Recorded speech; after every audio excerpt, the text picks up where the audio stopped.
Flamengo jogou bem, mas não soube aproveitar a sua ampla superioridade de domínio do jogo em gols, né? É um velho problema. A gente fica até se repetindo aqui, é bem chato, né? Que a gente fica tendo que repetir a mesma coisa, mas é o que acontece.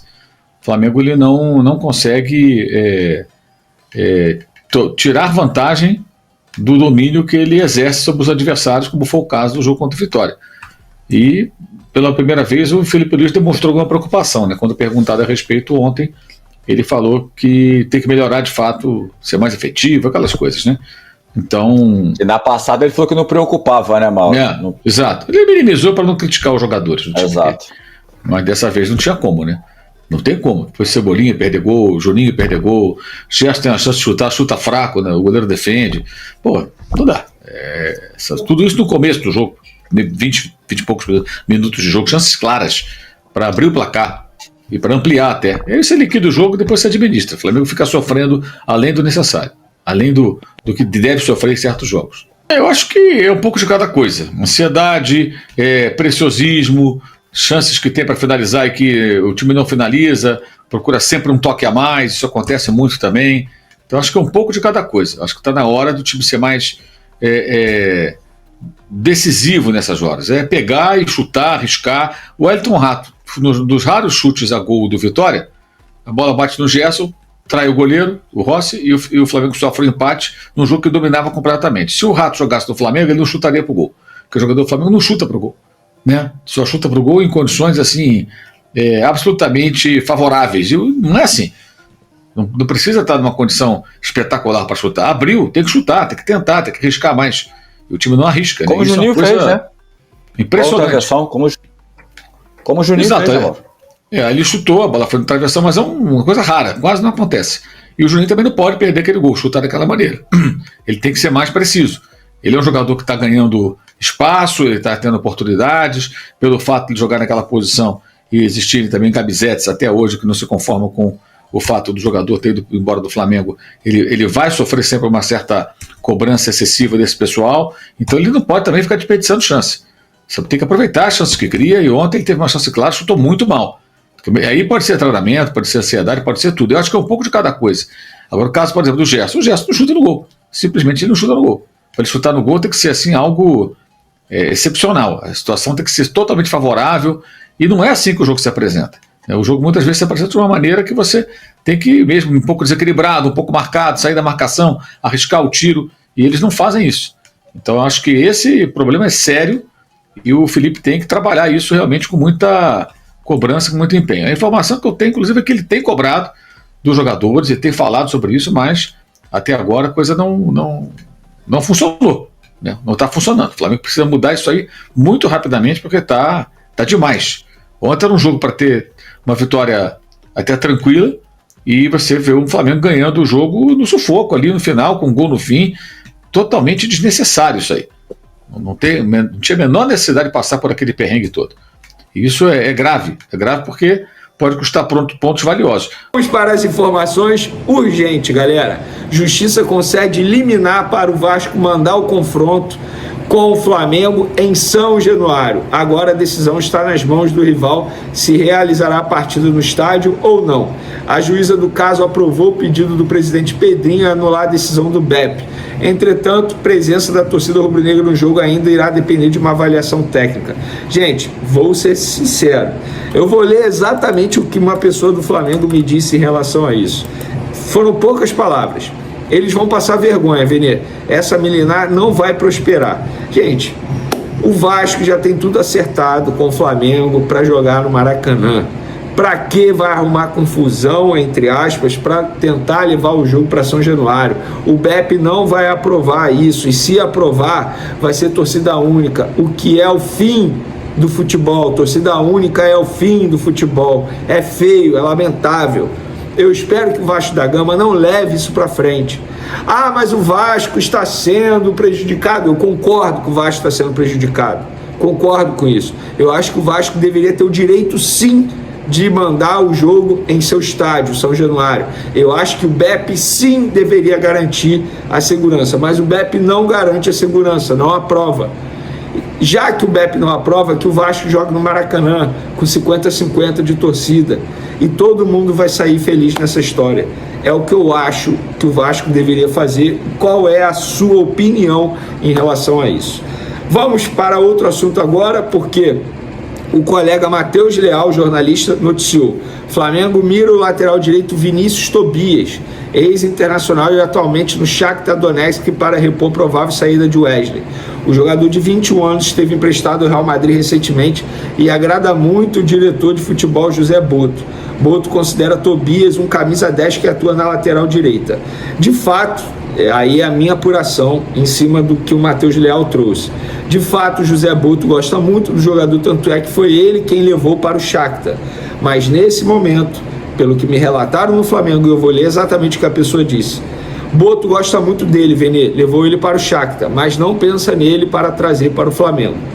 Ponto. É isso que me relataram lá no Flamengo e fica aí os créditos ao amigo Matheus Leal.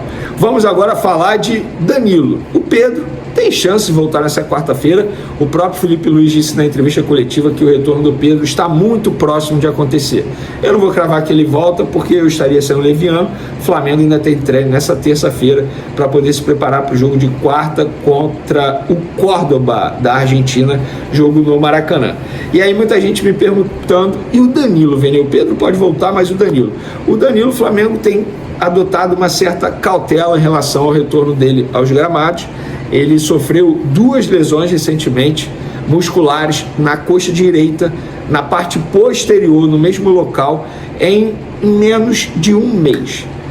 Ou seja, o departamento médico, ciente que é um jogador com idade avançada, isso precisa ser levado em consideração, um jogador que vem da temporada europeia, que é totalmente diferente da temporada aqui no futebol brasileiro, número de jogos, viagem, gramado ruim. Então, o Flamengo, o departamento médico do Flamengo, para não apressar e expor esse jogador a possibilidade de uma nova lesão muscular, o Flamengo vem adotando a cautela e não tem prazo ainda para o retorno de Danilo aos gramados.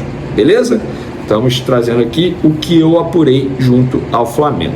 Agora, os colegas do GE noticiaram que o Jorginho está cada vez mais perto de ser o novo reforço do Flamengo. Algo que eu, e particularmente assim, venho fazendo um bom trabalho em cima disso.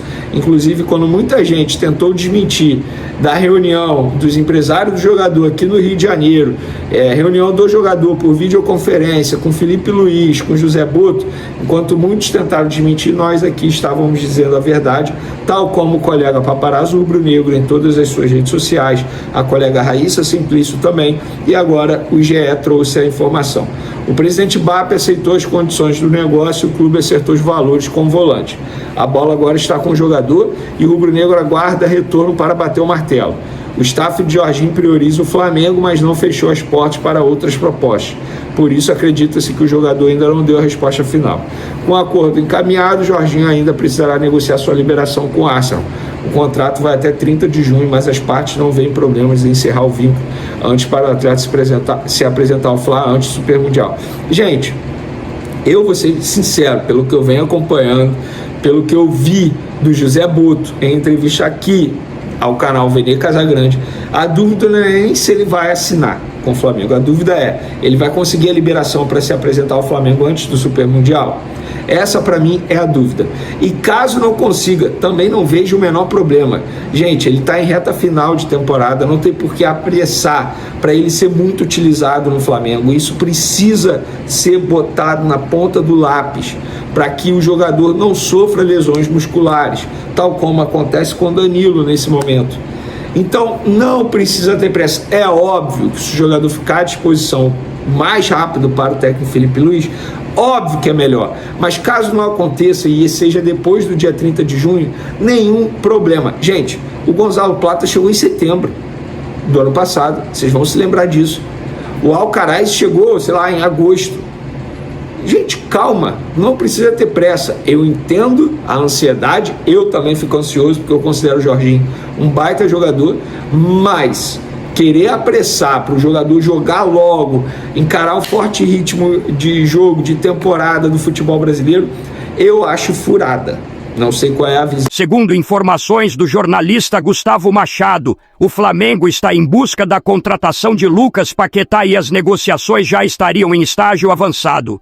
O clube carioca, através de seu diretor José Botu, já iniciou conversas com os representantes do jogador, que demonstrou interesse em retornar ao clube que o revelou.